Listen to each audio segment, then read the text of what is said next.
Hello friends, welcome to my YouTube channel IAS gateways. बहुत सारे students की requirement थी कि जो यूपीपीएससी असिस्टेंट इंजीनियर के लिए वैकेंसीज आई हैं उनके लिए मैं ऑनलाइन एप्लीकेशन फॉर्म को कैसे फिल करना है उसके लिए स्टेप बाय स्टेप प्रोसेस बताऊं। और साथ ही साथ बहुत सारे कमेंट्स मुझे रिसीव हुए जिसमें बहुत सारी क्वेरीज थी स्टूडेंट्स के लिए फॉर्म फिलिंग से रिगार्डिंग, वो भी मैं साथ ही साथ आपका क्लियर करता चलूंगा। ये यूपीपीएससी की ऑफिशियल वेबसाइट है, ठीक है। इसको आप uppsc.up.nic.in आप ओपन करोगे तो आपको ये होम पेज में खुलकर दिखेगा। इसमें आपको online form submission first item जो कह रहा है कि this is candidate registration page part 1, इस पर आपको क्लिक करना है। जाकर जब आप क्लिक करोगे तो यहां पर इस समय 2 पोस्ट के लिए इन्होंने एप्लीकेशन फॉर्म फिल करवा रहे हैं यूपीपीएससी। इसमें आप पहला जो नोटिफिकेशन आप देखोगे A5E1 2021 जो कि 13 अगस्त 2021 को रिलीज किया गया है, ठीक है। तो 13 अगस्त नोटिफिकेशन की डेट है जिस दिन ये एडवर्टाइजमेंट लाइव हुआ है। तो सम्मिलित अभियंत्रण सेवा परीक्षा, it means combined state engineering services, ठीक है। तो ऑनलाइन एप्लीकेशन डेट जो है वो 13 अगस्त से स्टार्ट हो चुकी है ऑलरेडी, और लास्ट डेट जो फॉर्म सबमिट करने की है 13 सितंबर है। लेकिन आपको जिन स्टूडेंट्स ने रजिस्ट्रेशन किया हुआ है उनको लास्ट डेट जो फी पेमेंट की है वो 10 सितंबर है। यानी अगर आप 11 सितंबर को रजिस्ट्रेशन करोगे तो you will not be able to submit the form. आपको 10 तारीख तक आपका फॉर्म सबमिट रजिस्ट्रेशन करके फॉर्म के लिए पेमेंट कर देना है। उसके बाद फाइनल फॉर्म सबमिशन आप कर सकते हो 13 तारीख तक। तो यहां पर यूजर इंस्ट्रक्शंस दिए हुए हैं कुछ, ठीक है। वो सारी यूजर इंस्ट्रक्शंस मैं अपने वीडियो में इनकॉर्पोरेट कर लूंगा। उसके बाद व्यू एडवर्टाइजमेंट में आप ऑलरेडी एडवर्टाइजमेंट देख चुके हो, मैंने प्रीवियस वीडियो भी अपलोड किया था जिसमें आपको मैंने जो डिफरेंट वैकेंसीज हैं उनके लिए क्या एलिजिबिलिटी रिक्वायरमेंट है, तो आप किस पोस्ट के लिए अप्लाई करने वाले हो, आप एलिजिबल हो कि नहीं, जो पोस्ट आई हैं उसके लिए आप प्रीवियस वीडियो देख सकते हो, ठीक है। उसके बाद एलिजिबिलिटी दूसरा का क्राइटेरिया मैंने एज बताया था जो कि आपको यहाँ पे भी अभी रिफ्लेक्ट करेगा। तो आपको उसके बाद अप्लाई पर क्लिक करना है यहाँ पर। तो यहाँ पर आप देख पा रहे हैं कि लिखा हुआ है परीक्षा का नाम सम्मिलित अभियंत्रण सेवा परीक्षा, विज्ञापन संख्या यानी एडवर्टाइजमेंट नंबर A5E1 2021। ये कंफर्म कर लें कि आप इसी एडवर्टाइजमेंट के अगेंस्ट जो वैकेंसीज आई हैं वो अप्लाई कर रहे हो।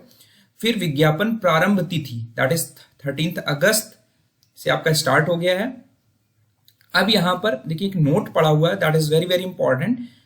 अगर आप पूर्व में भी आवेदित किसी भी आवेदन पत्र की सूचना रजिस्ट्रेशन संख्या प्रस्तुत करते हैं तो आपकी समस्त सूचनाएं इस नए आवेदन के लिए स्वतः संपादन करने योग्य प्रारूप में प्रदर्शित हो जाएंगी, जिससे आपको अपनी सारी प्राथमिक सूचनाओं को पुनः नहीं भरना पड़ेगा।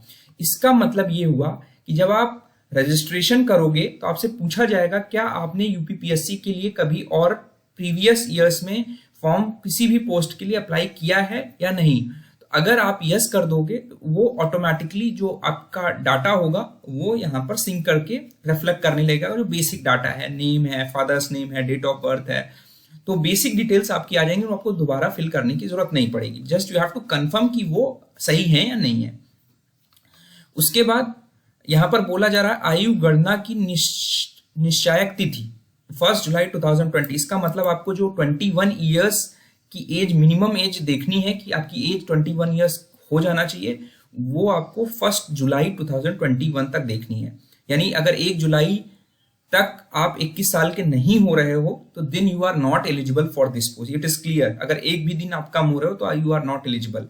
अगर किसी की डेट ऑफ बर्थ के अकॉर्डिंग उसका 5 जुलाई, 2 जुलाई, 3 जुलाई से 21 साल पूरा हो रहा है तो you are not eligible for this post, आपको रिजेक्ट कर दिया जाएगा। इसलिए आप कंफ्यूज मत रहें। जिनकी एज 21 ईयर्स मिनिमम हो रही है 1 जुलाई 2021 से, वही इस पोस्ट के लिए अप्लाई कर सकते हैं। लोअर एज लिमिट में कोई भी यूपीपीएससी ने रिलैक्सेशन नहीं दिया है। अपर एज जो रखी गई है वो आपकी 40 ईयर्स रखी गई है नॉर्मल कंसिडरेशन। बाकी अलग अलग कैटेगरीज के लिए अलग अलग एज रिलैक्सेशन दी गई है, तो वो ऑलरेडी मैंने प्रीवियस वीडियोस में आपको ब्रीफ किया था। You can check the advertisement for upper age relaxation, ठीक है। तो अब पोस्ट वैकेंसी जो है इसमें जनरल रिक्रूटमेंट और स्पेशल रिक्रूटमेंट के लिए नोटिफिकेशन आया है। स्पेशल रिक्रूटमेंट में केवल 10 सीट्स हैं जो कि एक एक पोस्ट जो मैंने आपको बताई थी पुराने वीडियो में, जिसमें सिर्फ एससी और ओबीसी कैंडिडेट्स ही अप्लीकेबल हैं। General candidates are not applicable for special recruitment this time.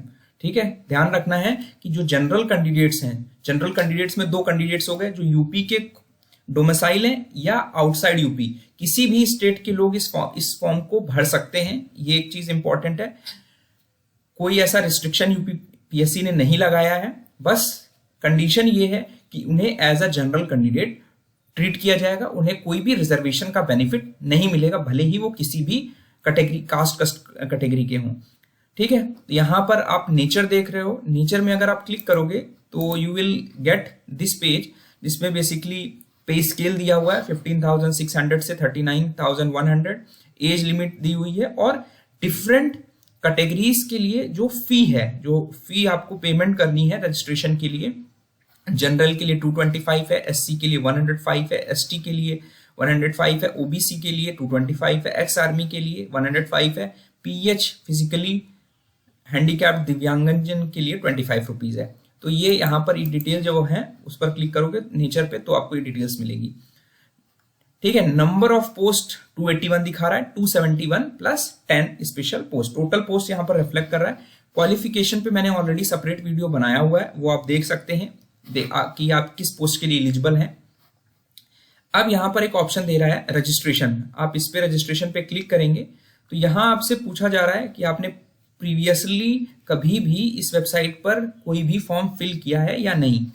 ठीक है, तो यहाँ पर अगर जनरली बहुत सारे स्टूडेंट्स ने लास्ट ईयर फॉर्म फिल किए थे यूपीपीएससी के लिए, तो इफ यू विल सिलेक्ट कि यस कि आपने फॉर्म फिल किया था, तो आपसे पूछा जाएगा कि आपका ओल्ड रजिस्ट्रेशन नंबर क्या है। ठीक है, वेरिफिकेशन कोड क्या है। अब किसी स्टूडेंट्स को अगर अपना ओल्ड रजिस्ट्रेशन नंबर नहीं याद है तो उसका एक अलग तरीका है। अगर आप कमेंट सेक्शन में आपको रिक्वायरमेंट है कि ओल्ड रजिस्ट्रेशन नंबर आप कैसे निकालेंगे, तो मैं उस पर सेपरेट वीडियो बना दूंगा। लेकिन आपके पास एडमिट कार्ड होगा, उस पर रजिस्ट्रेशन नंबर लिखा होगा, you have to just enter that registration number and put the verification code and proceed करेंगे आपको, तो आपका जो फॉर्म का बेसिक डिटेल्स है वो सारी आपको रिफ्लेक्ट करनी लगेंगी, जो आपने इनिशियली पहली बार जब रजिस्ट्रेशन किया होगा उस समय फिल किया होगा। But suppose you have not filled the application form, you are filling the application form for the first time, आप पहली बार भर रहे हो एप्लीकेशन, तो you have to just select no। ठीक है, तो जैसे ही आप नो सिलेक्ट करोगे तो आपका जो रजिस्ट्रेशन फॉर्म है, बेसिकली ऑनलाइन रजिस्ट्रेशन फॉर्म है, वो आपका फिल हो जाएगा। एक चीज और बता देता हूं आपको, एडवर्टाइजमेंट में क्लियरली मेंशन्ड है कि आपको रजिस्ट्रेशन करने के बाद कोई भी एप्लीकेशन फॉर्म हार्ड कॉपी में यूपीपीएससी प्रयागराज में नहीं भेजना है। ठीक है, you have to just take the print out and keep it with you. ठीक है, उसके बाद नोटिफिकेशन डिटेल्स में वापस से यहाँ पर एडवर्टाइजमेंट नंबर आपको कंफर्म करना है कि आप इस A5E1 2021 के लिए आप अप्लाई कर रहे हो। Date of calculating age is 1 July 2021। ठीक है, अब आप यहाँ पर देख रहे हो कि यहाँ पर it is reflecting general recruitment, it means जो आप पोस्ट अप्लाई कर रहे हो ये 271 पोस्ट के लिए आप अप्लाई कर रहे हो। ठीक है, लेकिन जैसे ही आप अंदर कास्ट सिलेक्ट करोगे कि you are SC or OBC, then you will automatically you will be eligible for special recruitment। ठीक है, तो इससे आपको बहुत ज्यादा चिंता करने की जरूरत नहीं है। यहाँ पर अगर जनरल रिक्रूटमेंट दिखा रहा है तो जो कैंडिडेट्स SC या OBC के हैं वो केवल स्पेशल रिक्रूटमेंट के लिए एप्लीकेबल होंगे जैसे ही आप कैटेगरी सिलेक्ट करोगे। तो यहाँ पर आप अपना नाम से आपको फिल करना है, आशीष वर्मा। फादर्स नेम में आप जो भी XYZ लिख दिया। यहाँ पर इंपॉर्टेंट चीज है, यहाँ पे कोई भी प्रीफिक्स नहीं लगाना है, मिस्टर, मिसेस, कुमारी, डॉक्टर, इंजीनियर, इस तरह का कोई भी प्रीफिक्स नहीं लगाना है। सिंपली आपको अपना नाम लिखना है यहाँ पे। ठीक है, and try to put in capital letters. ठीक है, फादर्स नेम या हस्बैंड नेम, अगर लड़की है तो she can write here the husband's name, और अनमैरिड है तो she has to write the father's name. ठीक है, उसके बाद पूछा जा रहा are you domicile of UP, इसका मतलब कि आप यूपी के निवासी हो या नहीं है, सिंपल इसका मतलब ये है। तो यहाँ पर अब अगर आप ऑप्शन देखोगे यस या नो आ रहा है। अगर आप यूपी के रहने वाले हो और आपके पास निवास प्रमाण पत्र यानी डोमिसाइल सर्टिफिकेट है यूपी का, ठीक है, अगर आपके पास नहीं और आप फ्यूचर में बनवा सकते हो तब भी आप यस कर सकते हो। अगर आपके पास नहीं है and you are not from UP, then you have to apply you are not domicile. आपने जैसे ही नो क्लिक किया then you will be considered as a general category. ठीक है, कोई भी आपको रिजर्वेशन नहीं मिलेगा, ध्यान रखना है आपको ये चीज। ठीक है, आप देख पा रहे हैं जैसे ही मैंने यहाँ पर नो सिलेक्ट किया आपका कैटेगरी जो हुआ वो सामान्य हो गया ऑटोमेटिकली। तो इसमें चिंता करने की जरूरत नहीं है कि आपकी कैटेगरी क्यों नहीं पूछी जा रही। It is clear, outside UP students के लिए कोई भी कैटेगरी का बेनिफिट नहीं देना है। इसी वजह से यहाँ पे ऑटोमेटिकली लिंक किया हुआ है कि आप नो सिलेक्ट करोगे तो you will B only qualified for general category posts. ठीक है, अब आप जनरली जो डोमिसाइल ऑफ यूपी है वो ऑब्वियस है, वो यस सिलेक्ट करना है आपको। उसके बाद आपसे जिन जिन में आपको बेनिफिट्स मिलने वाले हैं रिजर्वेशन के कैटेगरीज में वो सारी चीजें आपसे पूछी जाएंगी, जैसे कि are you dependent of UP freedom fighter, generally no होगा। अगर यस है तो आपको सर्विस डिटेल भरनी होगी, अगर आप यस करोगे ठीक है। जनरली नहीं है तो नो सिलेक्ट करेंगे। एक्स आर्मी है, अगर आप ex army UP ex army है तो you have to fill the service details. यहाँ पे इस तरह सर्विस डिटेल्स पूछेगा कि आप कब से कब तक सर्विस में थे, ठीक है, और आपकी रिटायरमेंट क्या है। और अगर आप जनरली नहीं होंगे तो आप you have to select no. उसके बाद आप अगर फिजिकली हैंडीकैप्ड हैं तो यस या नो करना है। अगर आप यस करते हो तो यहाँ पर आपसे डिटेल्स पूछी जा रही हैं कि किस टाइप की आपको डिसेबिलिटी है, ठीक है, वो आपको यस नो में जवाब देना है। उसके बाद जनरली हम नो सिलेक्ट कर लेते हैं। उसके बाद are you a skilled player of UP, यहाँ पे नो अगर है आप तो देखिए कि आप यस सिलेक्ट करना है, आपको इसका बाद में बेनिफिट मिलेगा because there is a age relaxation also, तो यहाँ पर आप नो सिलेक्ट कर लें। फिर उसके बाद हमारा नेक्स्ट पूछा जा रहा है are you a state government employ of Uttar Pradesh. ठीक है, ये इंपॉर्टेंट चीज है। जो लोग ठीक है इस उत्तर प्रदेश की स्टेट गवर्नमेंट में ऑलरेडी जॉब कर रहे हैं उन्हें यहां पर यस सिलेक्ट करना है। ठीक है, अब जैसे ही आप यस सिलेक्ट करोगे तो आपको सर्विस डिटेल्स मांगी जाएंगी। ठीक है, आप कितने साल से वहां पर सर्विस कर रहे हो। अगर आप नहीं एम्प्लॉयड हो तो you have to select no. उसके बाद आपसे पूछा जा रहा है have you ever been debarred from UP public service commission, तो जनरली ये सभी का नो ही होगा। उसके बाद आपको कैटेगरी सिलेक्ट करना है। यहाँ पे 4 कैटेगरीज कास्ट कैटेगरीज रिफ्लेक्ट कर रही हैं, जनरल, एससी, एसटी और ओबीसी। ठीक है, तो आप जनरल सिलेक्ट करेंगे अगर, तो यहां पर इंपॉर्टेंट चीज ये है कि जब आप ओबीसी सिलेक्ट करते हो, सपोज हम यहाँ पे ओबीसी सिलेक्ट करते हैं तो आपसे यहाँ पे कुछ नहीं पूछ रहा है, लेकिन जैसे ही आप यहाँ पे जनरल सिलेक्ट करते हो तो यहां पर आपसे पूछ रहा है कि आप क्या इकोनॉमिकल वीकर सेक्शन में हो या नहीं हो। तो इंपॉर्टेंट चीज ध्यान रखने वाली है बात यह है कि जो ईडब्ल्यूएस का बेनिफिट है वो केवल जनरल कैंडिडेट्स को मिल रहा है। ठीक है, इसका कट ऑफ भी अलग आता है, तो you have to prove with some certain document. अगर आप इसे यस करोगे तो देखिए इसमें ईडब्ल्यूएस की डेफिनेशन दे रहा है कि पूर्व वर्ष की आय जो है वो 8 लाख से कम हो और वो आर्थिक रूप से कमजोर को 10% आरक्षण दिए जाने संबंधी उत्तर प्रदेश के ये ऑर्डर नंबर लिखा हुआ है जिसमें 10% रिजर्वेशन मिलेगा ईडब्ल्यूएस को। एंड जो पूर्व वर्ष की आय राय है जनरल कैंडिडेट की, वो अगर उसके फैमिली की जो अर्निंग है, फैमिली ध्यान रखिए कि फैमिली यानी अगर आप तो बेसिकली स्टूडेंट हो तो आपकी जो फैमिली यानी फादर हैं या मदर हैं उनकी जो टोटल इनकम होनी चाहिए 1 साल से कम होनी चाहिए और इसके पास आपके पास वैलिड सर्टिफिकेट है, then only you can get the benefit of this EWS. तो जनरल कैंडिडेट्स को ही ईडब्ल्यूएस का बेनिफिट मिलेगा, अदर कैटेगरीज के लिए ईडब्ल्यूएस का बेनिफिट नहीं होता है। ठीक है, तो अगर आप मान लीजिए आप नहीं है, you are not eligible, you select no. उसके बाद आपको अपनी डेट ऑफ बर्थ भर देनी है। अब यहाँ पे मैं रैंडमली कुछ भी डाल के आपको दिखा दे रहा हूं। ठीक है, उसके बाद आपको जेंडर सिलेक्ट करना है, मैरिड है या नहीं है ये एक्चुअल आपको पता है, आप इसमें फिल कर सकते हो। मोबाइल नंबर आप जो भी डालोगे 9457825841। ठीक है, ईमेल आईडी डाल देते हैं हम लोग ashish.38@gmail.com, जो भी आपकी मेल आईडी है वो आपको डाल देना है। और जो आप मोबाइल नंबर और ये मेल आईडी रजिस्टर करोगे ये यूपीपीएससी के पोर्टल में रजिस्टर हो जाएगी और इसी पर आपको फर्दर OTPs, एग्जामिनेशन सेंटर की डिटेल, इंटरव्यू की डिटेल इस पर आपको आती रहेंगी। तो इंपॉर्टेंट चीज है, तो इसमें आप मेल आईडी डालने में बिल्कुल गड़बड़ी मत करिए, दिस इज वेरी इंपॉर्टेंट। उसके बाद आते हैं एजुकेशनल क्वालिफिकेशन में, जिसमें बेसिकली जो प्राइमरी रिक्वायरमेंट है ये पूछी गई है कि आपने हाई स्कूल के बारे में पूछा जा रहा है और इंटर। हाई स्कूल मीन्स आपने 10th पास की होनी चाहिए।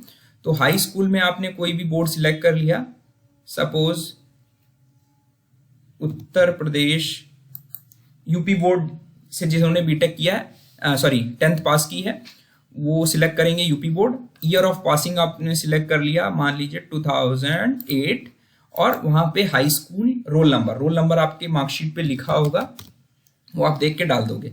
अब आते हैं, कुछ स्टूडेंट्स ने हाई स्कूल के बाद डिप्लोमा किया और डिप्लोमा के बाद बीटेक कर लिया, ठीक है। बहुत सारे स्टूडेंट्स की डाउट्स थे, तो यहां पर आपको ये हैव यू कंप्लीटेड इंटरमीडिएट में चेक बॉक्स में क्लिक नहीं करना है, बिकॉज आपने 12th नहीं किया है तो आपको इंटरमीडिएट डिटेल्स देने की जरूरत नहीं है। आप हाई स्कूल के बाद सीधे आप एसेंशियल क्वालिफिकेशन जो मांगी गई है डिग्री की, वो आपकी होनी चाहिए, ठीक है। तो अब बात आती है जिन्होंने डिप्लोमा, तो डिप्लोमा की डिटेल्स यहाँ पे कहीं पर मांगी नहीं गई हैं, ठीक है। तो अगर आपने हाई स्कूल के बाद 12th किया है, 12th के बाद फिर डिप्लोमा किया है और फिर बीटेक किया है, तो आपको डिप्लोमा की जरूरत तब भी नहीं है। आपको इंटरमीडिएट डिटेल्स में चेक बॉक्स सिलेक्ट करना है, CBSE सिलेक्ट करके या यूपी बोर्ड जो भी आपको सिलेक्ट करना है, 2010 भर देते हैं बिकॉज, और यहां पर दूसरा रोल नंबर डाल देना है, ठीक है। उसके बाद एसेंशियल क्वालिफिकेशन मैंने आपको बताई थी कि इन डिपार्टमेंट्स में, देखिए टोटल 9 डिपार्टमेंट्स हैं, इनमें किसी में से आपको बीटेक किया होना चाहिए, बीटेक या बैचलर्स डिग्री होनी चाहिए, BSc हुई हो सकती है, ठीक है। तो बैचलर्स डिग्री होनी चाहिए, वो आपको यस करना है। अब इसमें इंपॉर्टेंट चीज है, आप देख रहे हैं यहाँ पे कुछ भी आपको मार्क्स या टोटल मार्क्स नहीं पूछ रहा है, लेकिन इंपॉर्टेंट ये है जब आप ये फॉर्म फिल कर रहे हो तब आपका एटलीस्ट फाइनल ईयर का रिजल्ट आ चुका होगा। जिनका रिजल्ट अभी नहीं आया है they can not fill this form, ठीक है। जिनका रिजल्ट डिक्लेयर हो चुका है, भले ही उनके पास प्रोविजनल डिग्री अभी नहीं है, but they can apply this form, आप फॉर्म फिल कर सकते हो इसमें। उसके बाद आपसे पूछा जा रहा है, have you already rendered 1 year service more in any centralised services और in assistant engineer civil housing urban development. तो ये जनरली बहुत कम लोगों का होगा, तो जनरली ये नो सिलेक्ट करना है। अगर किसी ने किया है तो यस सिलेक्ट करके आपको उसकी डिटेल्स देनी होगी, कब से कब तक आप इसमें पोस्ट पे काम कर रहे हो। उसके बाद have you already rendered 1 year service in Uttar Pradesh Awas Evam विकास परिषद एज सहायक अभियंता सिविल एंड विद्युत, की पूछ रहा है कि यूपी आवास विकास में असिस्टेंट इंजीनियर सिविल या इलेक्ट्रिकल में आपने एटलीस्ट 1 year की सर्विस दी है, तो आपको यहां पर क्या फायदा मिलेगा, एज रिलैक्सेशन का फायदा मिलेगा बाई 5 years। तो अगर जैसे ही आप यस करोगे तो इट मीन्स आपकी जो अपर एज लिमिट की रिक्वायरमेंट है वो 45 years तक आपकी एज हो सकती है। तो जनरली नो होगा, तो यू हैव सिलेक्ट नो। उसके बाद do you want 1 year age relaxation in upper age for post of assistant engineer, the upper age limit in case of candidate हुई training shall be greater than 1/b, ठीक है। तो अपर age relaxation मिल रही है इसमें, ठीक है। तो जनरली ये भी नो होगा, तो आपको कोई भी बेनिफिट नहीं मिल रहा है एज रिलैक्सेशन के लिए। 2D-U-C-B, तो आपको वैलिडेट करना है कि आपने जो भी डिटेल्स फिल की है क्या वो करेक्ट है कि नहीं, तो एक बार आपको चेक कर लेना है, ठीक है। तो आप देख पा रहे हैं यहाँ पर are you domicile of yes या नो, ये इंपॉर्टेंट चीज है बिकॉज इससे आपको सारे बेनिफिट्स इसी से लिंक्ड है। मैरिड आपने बेसिक डिटेल्स डाल दी, इंटरमीडिएट 10th 12th की रोल नंबर डाल दिए, ठीक है। बाकी नो नो हो गया। फिर आपको सारी चीजें चेक करके I have carefully checked all entries, आपको इसको सबमिट कर देना है।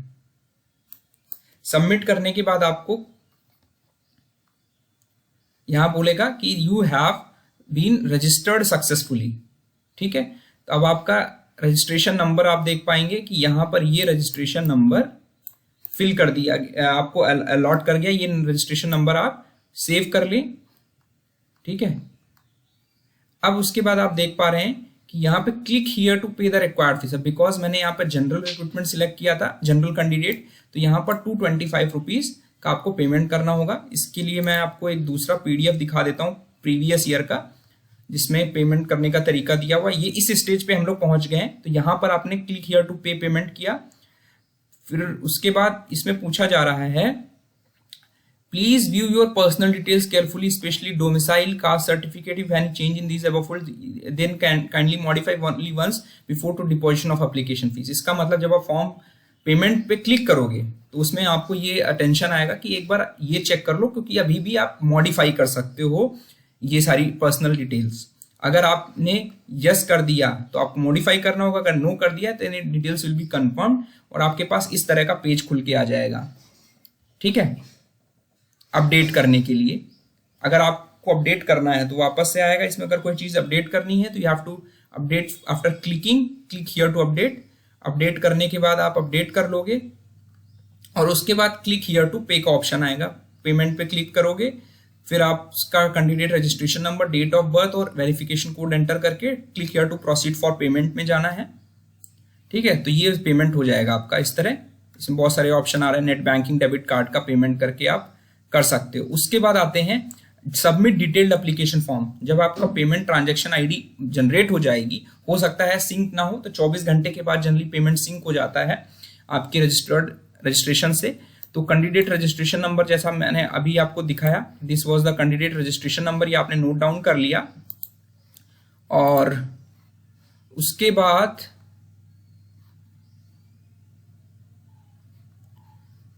बाद आपका क्लिक हियर टू प्रोसीड हो गया।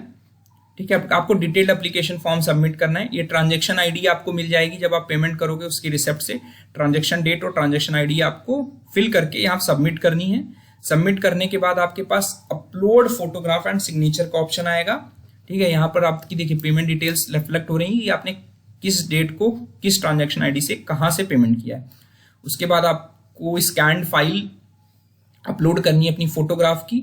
तो यहाँ पर देखिए जेपीजी फॉर्मेट होना चाहिए, डायमेंशंस दी हुई हैं कि ये डायमेंशन होंगी पासपोर्ट की, तो आप प्रॉपरली स्कैन करिए। और ध्यान रखिए जो सेटिंग्स हैं 2200 dpi, जो क्लैरिटी है बेसिकली पिक्सल्स की वो है, और जो साइज है स्कैन इमेज का वो 50 KB से ज्यादा नहीं होना चाहिए। तो इंपॉर्टेंट चीज है, तो आप फोटो को ध्यान से स्कैन करिए बिकॉज इसके बेसिस पे फॉर्म रिजेक्ट हो सकते हैं। तो क्लियर फोटो होनी चाहिए, मीटिंग दीज रिक्वायरमेंट्स। आपको click here to upload photo. इसी तरह आपको फिर सिग्नेचर के लिए अपलोड करना है, सिलेक्ट स्कैन्ड फाइल। ठीक है, इसके बाद photo uploaded successfully, proceed for final submission of application form. यहां पर आप क्लिक करोगे और यहां पर लिखेंगे I declare that I have read the user instructions and detailed advertisement. ये चेक बॉक्स क्लियर करोगे तो आपके पास पूरा फॉर्म खुल के आ जाएगा जो आपने फॉर्म फिल किया हुआ है। ठीक है, आप देखिए यहां पर आपका पूछा जा रहा है कि किस डिपार्टमेंट से आपने इंजीनियरिंग किया है या आपका डिग्री जो है वो आपको यहाँ सिलेक्ट करना है। तो इंजीनियरिंग ब्रांच जो है वो आपको सिलेक्ट करनी है यहाँ पर। ठीक है, अब आपने फॉर्म सबमिट कर दिया है और यहाँ पर आपको डाउनलोड एप्लीकेशन फॉर्म जाके आपको डाउनलोड निकाल लेना है। तो आपके पास ये पूरा फॉर्म सबमिट होके निकल आएगा। यहाँ पर देखिए, यहाँ पर इंजीनियरिंग ब्रांच आपको सिलेक्ट करने के लिए पूछी जाएगी। ठीक है, तो यहाँ पर देख रहे हैं ना, I have you a diploma और डिग्री इन इंजीनियरिंग। तो डिप्लोमा की अगर डिटेल्स हैं तो आपको यहाँ पर अगर जरूरत पड़ती है तो यहाँ पर डालेंगे, नहीं तो बिकॉज बेसिक रिक्वायरमेंट यहाँ पर डिग्री की है। डिप्लोमा के लिए कोई भी पोस्ट के लिए आप एलिजिबल नहीं हो तो आपको डिग्री ही सिलेक्ट करके अपनी ब्रांच सिलेक्ट करनी होगी। ठीक है, तो इस तरह आप मॉडिफाई सबमिटेड एप्लीकेशन फॉर्म, यहाँ पर जो आपने सबमिट कर दिया एप्लीकेशन फॉर्म उसके बाद भी अगर आप कोई चेंज करना चाहते हो तो पहले होम पेज में जाकर आपको मॉडिफाई सबमिटेड एप्लीकेशन फॉर्म में जाके क्लिक करना है एंड अकॉर्डिंगली आप वापस से डिटेल्स अपनी वैलिडेट करोगे, पर्सनल डिटेल्स सारी डिटेल्स फिल करके। उसके बाद आपकी डिटेल्स पूछी जाएंगी, you have to modify your application form. तो इस तरह आपका रजिस्टर्ड मोबाइल नंबर जो आपने किया है उससे OTP आकर आप अपनी डिटेल्स मॉडिफाई कर सकते हो वापस से। सो आई होप आपको ये वीडियो हेल्पफुल होगा। और भी कोई अगर डाउट है तो आप कमेंट सेक्शन में डिस्कस कर लें सो दैट मैं आपको रिप्लाई कर दूं और आप सक्सेसफुली सही तरीके से अपना फॉर्म भरो, कोई गलती ना हो। So thank you and all the best.